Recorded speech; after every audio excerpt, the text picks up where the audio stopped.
खान साहब बाहर आएंगे तो क्या मनाजिर देख रही हैं आप? क्या बातें हुई, खान साहब से क्या गुफ्तगू की आपने और इस दौरान क्या आपकी फीलिंग्स थी?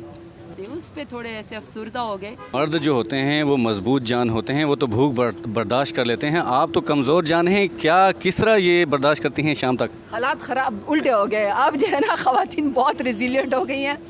अब ख़वातीन जो है ना, आप देखिए पाकिस्तान तहरीक इंसाफ की ख़वातीन ने तो साबित किया है कि बराबर का जुल्म हुआ है, लेकिन पाकिस्तान की तहरीक इंसाफ की ख़वातीन खड़ी रहीं, मार भी खाती रहीं, FIR भी होती रही, अभी तक जेलों के अंदर भी हैं। हम हर रोज़ 47 FIR के आगे डटे हुए हैं, बेल भी करवाते हैं। तो पाकिस्तान तहरीक इंसाफ के कारकुनान और ख़वातीन ने तो साबित किया है कि ये जैसे तगड़े जैसे उनका लीडर इमरान खान तगड़ा है। इसके साथ साथ ये भी बताइएगा, आप मुतादिद बार ये कह चुकी हैं कि आप खान साहब से मिलना चाह रही है, लेकिन अभी तक मिली नहीं है। क्या वजह, आपको क्यों नहीं मिलने दिया जा रहा? नहीं, मेरी बारी तो खैर कभी भी नहीं आई, लेकिन मेरी अल्हम्दुलिल्लाह पहली चीज़ पे अल्हम्दुलिल्लाह करी, और वो क्या है कि मेरी जेल ट्रायल में इमरान खान से मुलाकात होगी, मेरे लीडर में। यानी मेरा जेल ट्रायल था। जेल ट्रायल से तो लोग भागते हैं, कानून और इंसाफ जब नापैद हो जाए तो आप FIR से शरीफ लोग डरते हैं, लेकिन चूंकि FIR का तो मजाक ही पाकिस्तान के अंदर बढ़ गया। बाय द वे, FIR के ऊपर जो पूरा पूरा चैप्टर लिखा जाएगा ना, जिसमें कोई एक्सरे चोर को मैंने को बना दिया गया, हमें कोई गाय चोर बना दिया गया, किसी को बिजली चोर बना दिया गया, किसी को बल्ब चोरी करने पे लगाया, वो भी एक अलग से चैप्टर लिखा जाएगा। लेकिन मेरी अडियाला जेल में मेरा जेल ट्रायल शुरू हुआ है, तो मेरी खान साहब से वहाँ पे ज़बरदस्त किस्म की मुलाकात योम आशूरा के ऊपर हुई है। अच्छा, हो गई आपकी मुलाकात खान साहब से? तो क्या बातें हुई, खान साहब से क्या गुफ्तगू की आपने और इस दौरान क्या आपकी फीलिंग्स थी? ज़ाहिर बात है, मुझे तो यकीन ही नहीं आया। पहले खान साहब का वेट बहुत ज़्यादा कम हुआ है, 6-7 kg उन्होंने लूज़ किया वेट, लेकिन बहुत हौसले में हैं। बहुत बड़े बहादुर लीडर है कि जेल की कोठरी में बैठ के भी वो बार बार अपने वर्कर और कारकुनान के हौसले के लिए मुझे पैगाम देते रहे। मैंने डेरा गाजी खान का बताया कि कैसे ख़वातीन ने, लोगों ने मुझे 1.5 लाख वोट आपके नाम के ऊपर दिया है, बड़ा इस बात के ऊपर खुश हुए। कारकुनान के लिए उनसे पैगाम दिया, तो उन्होंने कारकुनान के लिए पैगाम दिया कि आपने झुकना नहीं है, आपने उसी तरीके से डटे रहना है। कासिम सुलेमान की उन्होंने अपने बेटों की बात की, उन्होंने काल कोठरी का जिक्र नहीं किया, बेगम साहिबा का भी इस तरह उन्होंने जिक्र नहीं किया कि जो जुल्म हमारे ख़िलाफ़ हो रहा है, लेकिन उन्होंने कहा कि 1 हफ़्ते के अंदर एक दफ़ा फ़ोन पे बात कराई जाती है बेटों से, वो भी अब नहीं करवाई जाती। उस पर थोड़े ऐसे अफसुर्दा हो गए, लेकिन बहुत हौसले में हैं। वेट लॉस उनका हुआ है, बार बार अपने वर्कर्स का पूछते थे, लोगों का पूछते थे, और ये भी उन्होंने कहा है कि तैयारी करें, साल तक इलेक्शन हो रहा है। अच्छा, सरताज, आपने बताया कि खान साहब अपने बेटों को लेकर वो बहुत ज़्यादा कंसर्न है, तो क्या बताया, कितना मिस कर रहे हैं वो अपने बेटों को? नहीं ना, उन्हें वो 1 हफ्ते में एक दफ़ा फ़ोन पे बात कराई जाती है, वो भी उन्होंने नहीं करवाने दी ना, उनकी नहीं करवाते। और बुशरा बीबी साहिबा का जब हमने जिक्र किया कि पाकिस्तान की ख़वातीन सब उनके साथ खड़ी हैं, तो इस बात पे उनका हौसला बुलंद हुआ, लेकिन उन्होंने कहा कि जब उनके ऊपर सारे केसेस ख़त्म है तो बुशरा बीबी को सिर्फ इसलिए सज़ा दी जा रही है क्योंकि वो खान साहब की बेगम साहिबा है। अच्छा, जरताज गुल साहिबा, ये बता दीजिएगा कि एक आम रहनुमा जो होता है वो गिरफ़्तार होता है तो हीरो बन जाता है PTI का। खान साहब बाहर आएंगे तो क्या मनाजिर देख रही हैं आप? खान साहब इंशाल्लाह बहुत जल्द बाहर आने वाले हैं, सारे झूठे केसेस उनके ऊपर ख़त्म है, सज़ा उनकी सस्पेंड हो चुकी है। वैसे भी आप हमारे साथ तो बहुत सारे लॉयर्स आगे, उनसे पूछ लेगा, जिसमें केस में या जिस सज़ा में आप 1 साल काट लेते हैं, उसमें आपको उसके बाद ज़मानत ज़रूर मिलनी होती है। तो खान साहब इंशाल्लाह बहुत जल्द बाहर आएंगे।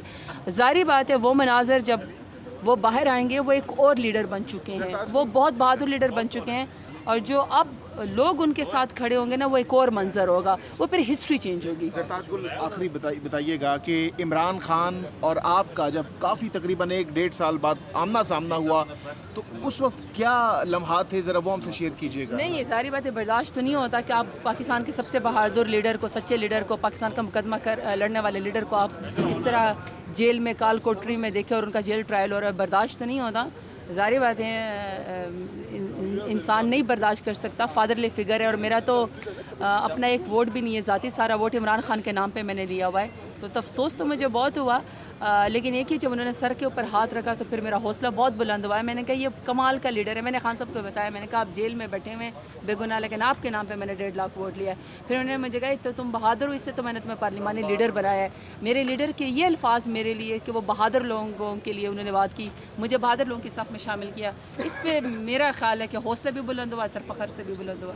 बहुत गर्मी है और भूख नहीं लगती आप लोगों को? नहीं, खैर ये तो अलामती वो है, भूख हड़ताली कैंप है, भूख लगती है, नाम थकते हैं। लेकिन ये कि खान का नाम लेने वाले लोगों में से हैं चाहे पार्लियामेंट का फोरम हो, ये फोरम हो, मीडिया को, सोशल मीडिया को, इलेक्ट्रॉनिक मीडिया का हो, हमारे हल्के, हमारे इलाके, हर फोरम पे हम नाइंसाफ़ी के ख़िलाफ़, मैंडेट चोरी के ख़िलाफ़, अपने कारकुनान को अबडक्शन के ख़िलाफ़, और जो पाकिस्तान तहरीक इंसाफ से जुल्म, जराइम और फस्तायत हो रही है, हमारे लीडर को बेगुनाह जेल के अंदर रखा है, बुशरा बीबी को, हमारे बाकी लीडरान को और वर्कर को, उसके लिए हम हर फोरम को एक्सरसाइज करेंगे। अच्छा, 2 हफ्ते होने को हैं, आपको लगता है कि हुकूमत को इसके असरात पड़ रहे हैं या इसका फ़र्क पड़ रहा है? देखिए, आई एम रियली सॉरी, हुकूमत तो बहुत ढीठ है।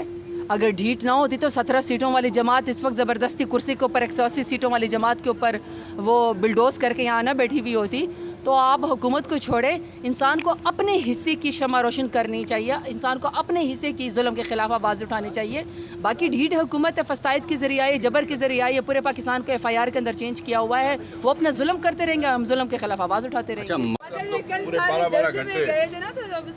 शायद किसी के अंदाजा नहीं था ये ऐज ना कराया करो खान साहब जान देने को तैयार है ये बाय फोर्स नहीं है ये मोहब्बत से है ये जज्बे से है वलवले से है 2 हफ्ते हो गए आप लोग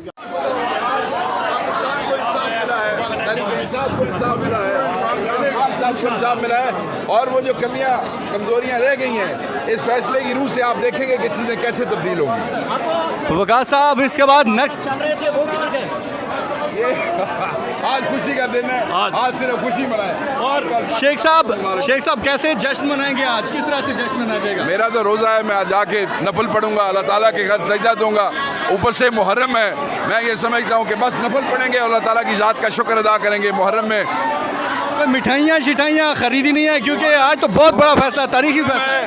नफल पढ़ेंगे और रब का शुक्र अदा करेंगे और जितना ज़्यादा हो सका उतना करेंगे। 2/3 वाला जो होना था पार्लियामेंट में वो तो फिर बढ़ गया, खेटा मुक गई हैं जी, खेटा मुक गई हैं। जी नाज़रीन, आप देख रहे हैं कि इस वक्त यहाँ पर बड़ी तादाद में ख़वातीन मर्द हजरात यहाँ पर मौजूद हैं। अली मोहम्मद ख़ान साहब बाहर आए हैं।